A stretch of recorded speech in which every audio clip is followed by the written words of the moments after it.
नमस्कार दोस्तों। आज मैं आपको ऐसे राजनेता के बारे में नेता के बारे में बताने जा रहा हूं जिन्होंने बिहार की राजनीति में अब तक उनके नाम की चर्चा होती रहती है। जब भी चुनावी माहौल आता है, कहीं ना कहीं उनको चुनावी रण में जरूर याद किया जाता है।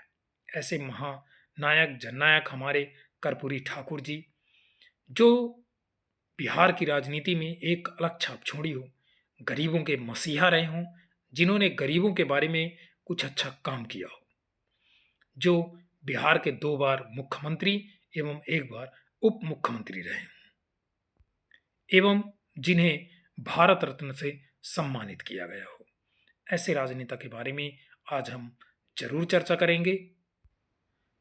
बिहार के पूर्व मुख्यमंत्री और समाजवादी नेता रहे कर्पूरी ठाकुर को मरणोपरांत भारत रत्न से सम्मानित किया गया था। राष्ट्रपति कार्यालय की ओर से ये घोषणा किया गया था और ये घोषणा उनके जयंती के एक दिन पहले किया गया था। कर्पूरी ठाकुर को सामाजिक न्याय का पर्याय और उत्तर भारत में पिछड़े वर्गों की वकालत करने वाले राजनेता के तौर पर जाना जाता है। नई समुदाय में गोकुल ठाकुर और रामदुलारी देवी के घर जन्मे कर्पूरी का पैतृक गांव समस्तीपुर जिले का पिथौजिया गांव अब कर्पूरी ग्राम से जाना जाता है। उन्होंने एक सीमांत किसान के बेटे से बिहार के 2 बार मुख्यमंत्री और 1 बार उप मुख्यमंत्री तक का सफर तय किया। जीवन में सरलता और सादगी के कई किस्से आज भी उदाहरण के तौर पर दिए जाते हैं। 1970 के दशक में बिहार के मुख्यमंत्री के रूप में उनका कार्यकाल अभूतपूर्व था, खासकर समाज के वंचित वर्गों के लिए। दिल से समाजवादी कर्पूरी ठाकुर अपने छात्र जीवन के दौरान राष्ट्रवादी विचारधारा से गहराई से प्रभावित थे और बाद में ऑल इंडिया स्टूडेंट फेडरेशन में शामिल हो गए। उनकी राजनीतिक विचारधारा को लोहिया विचारधारा द्वारा आगे स्वीकार किया गया, जिसने निचली जातियों को सशक्त बनाने पर जोर दिया गया। कई चुनाव जीतने के बाद भी वो रिक्शे पर चलते थे। सियासी धनबल बाहुबल और घोटाले के दौर में लोगों को ये सुनकर हैरानी होगी कि कोई नेता 2 बार मुख्यमंत्री रहने और 3 दशक से अधिक वक्त लगातार चुनाव जीतने के बाद भी रिक्शे पर चलता हो। ये एक अद्भुत लगता है। अगर एक नेता एक बार विधायक है सांसद चुन ले तो आप उसके पास अटूट संपत्ति हो जाती है। ऐसे वक्त में जब सियासत में धनबल बाहुबल और चुनाव प्रचार में करोड़ों रुपए की खर्च की बात आम होती है, सियासत में कर्पूरी जैसे नेता बिरले ही मिलते हैं। लोहिया और जेपी थे राजनीतिक गुरु उनके। जननायक कहे जाने वाले कर्पूरी ठाकुर ने देश की आजादी की लड़ाई में हिस्सा लिया। वे स्वतंत्रता सेनानी, शिक्षक, राजनीतिज्ञ के तौर में भी जाने गए। भले ही पिछड़े समुदाय से ताल्लुक रखते थे, लेकिन विजन गरीब वंचित वर्ग के कल्याण का रहा। लोकनायक जयप्रकाश नारायण और राम मनोहर लोहिया उनके राजनीतिक गुरु थे। वे 1970 के दशक में 2 बार बिहार के मुख्यमंत्री रहे। ठाकुर का राजनीतिक करियर कई महत्वपूर्ण पड़ावों से भरा रहा। बिहार में पहली बार शराबबंदी का श्रेय भी कर्पूरी ठाकुर को जाता है। उन्होंने 1977 में मुख्यमंत्री के रूप में बिहार में पूर्ण शराबबंदी लागू की थी। यह सामाजिक सुधार के प्रति उनकी प्रतिबद्धता को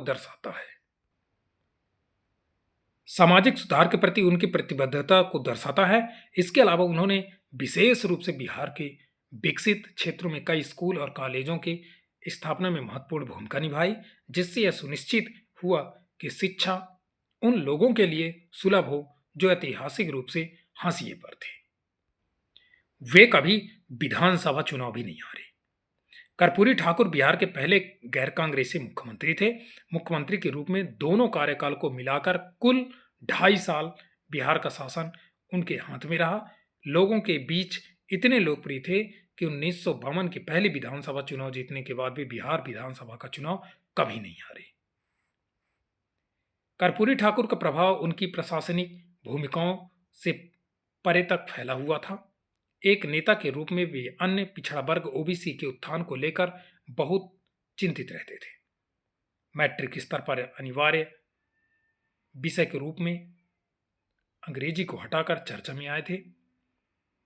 तब वे बिहार के मुख्य शिक्षा मंत्री थे। इस कदम के पीछे सुनिश्चित करना था कि शैक्षिक रूप से पिछड़े लोगों को परेशानी न हो और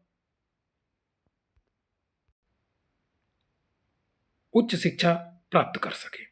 कर्पूरी ठाकुर की नीतियों और पहल का असर बिहार में पिछड़ी राजनीति के उदय में देखा जा सकता है। उनके कदम ने पिछड़े वर्गों को सशक्तिकरण की नींव रखी थी, जिसने बाद में जनता दल यूनाइटेड और राष्ट्रीय जनता दल जैसी क्षेत्रीय पार्टियों के गठन को प्रभावित किया।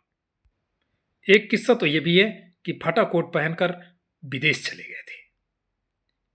कर्पूरी ठाकुर के बारे में मशहूर 1952 में कर्पूरी ठाकुर पहली बार विधायक बने थे। उनका ऑस्ट्रेलिया जाने वाले एक प्रतिनिधि मंडल में चयन हुआ था।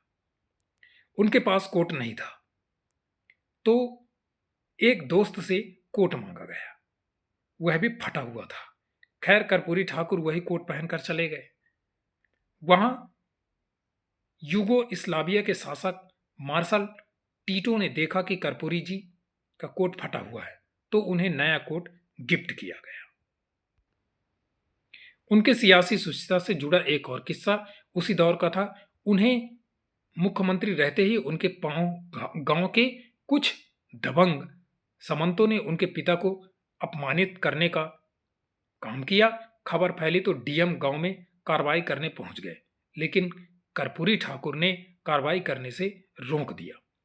उनका कहना था कि दबे पिछड़ों का अपमान तो गांव-गांव में हो रहा है, सबको बचाइए, पुलिस तक कोई बात नहीं हो। 1960 दशक में कांग्रेस के खिलाफ देश में सामाजिक आंदोलन तेज हो रहा था। 1967 के आम चुनाव में डॉक्टर राम मनोहर लोहिया के नेतृत्व में गैर कांग्रेसवाद का नारा दिया गया था। कांग्रेस पराजित हुई और बिहार में पहली बार गैर कांग्रेसी सरकार बनी। सत्ता में आम लोगों और पिछड़ों की भागीदारी बढ़ी। कर्पूरी ठाकुर उस सरकार में उप मुख्यमंत्री बने। 1977 में जनता पार्टी की विजय के बाद वे बिहार के मुख्यमंत्री बने। पिछड़ों को दिया था 27% आरक्षण। उस दरमियान सरकारी नौकरियों में आरक्षण की मांग जोर शोर से उठ रही थी। मंडल आंदोलन से भी पहले मुख्यमंत्री रहते हुए कर्पूरी ने पिछड़ों को 27% आरक्षण दिया था। कर्पूरी ठाकुर के बारे में कहा जाता है कि उनकी ईमानदारी भी एक मिसाल है। राजनीति में इतना लंबा सफर बिताने के बाद उनका निधन हुआ तो उनके परिवार को वसीयत में देने के लिए एक मकान तक उनके नाम नहीं था, न तो पटना में न ही उनके पैतृक गांव में वो 1 इंच जमीन जोड़ पाए। कर्पूरी ठाकुर ने शिक्षा मंत्री रहते हुए छात्रों की फीस खत्म कर दी थी और अंग्रेजी की अनिवार्यता भी खत्म कर दी। उन्होंने उन खेतों पर मालगुजारी खत्म कर दी जिनसे किसानों को कोई मुनाफा नहीं होता था। साथ ही 5 एकड़ से कम जोत पर मालगुजारी खत्म कर दी थी। उर्दू को राज्य की भाषा का दर्जा दे दिया था। यूपी के गद्दावर नेता हेमंती नंदवान बहुगुणा ने अपने संस्मरण में लिखा, कर्पूरी ठाकुर की आर्थिक तंगी को देखते हुए देवीलाल ने पटना में अपने एक हरियाणवी मित्र से कहा था कि कर्पूरी जी कभी आपसे 5-10 रुपए मांगे तो आप उन्हें दे देना, वह मेरे ऊपर आपका कर्ज रहेगा। बाद में देवीलाल ने अपने मित्र से कई बार पूछा, भाई कर्पूरी जी ने कुछ मांगा? हर बार मित्र का जवाब होता था, नहीं साहब, वे कुछ मांगते नहीं। जननायक कर्पूरी ठाकुर का निधन 64 साल की उम्र में 27 फरवरी 1988 को दिल का दौरा पड़ने से हुआ था। कर्पूरी ठाकुर के निधन के बाद हेमंती नंद बहुगुणा उनके गांव गए थे। कर्पूरी ठाकुर की पुश्तैनी झोपड़ी देखकर बहुगुणा रो पड़े थे। आजादी के बाद पहली बार बिहार में हुए हालिया जाति सर्वे में कर्पूरी ठाकुर की विरासत को आगे बढ़ाने की कोशिश की गई। सर्वे से पता चला कि पिछड़ा समुदाय बिहार की आबादी का लगभग 2/3 हिस्सा है, जिसमें अत्यंत पिछड़े समुदाय 36.01% और पिछड़ी जातियां 27.12% शामिल हैं। इस डेटा में राजनीतिक रणनीतियों को नया आकार देने और नौकरियों और शैक्षणिक संस्थानों में पिछड़ी जातियों के लिए रिजर्वेशन भी बढ़ा दिया गया। आज की जानकारी इतना ही दोस्तों। आप सब लोग स्वस्थ हों, अच्छे हों, आपका दिन शुभ हो। शुभ रात्रि, शुभ दिन। जय हिंद, जय भारत।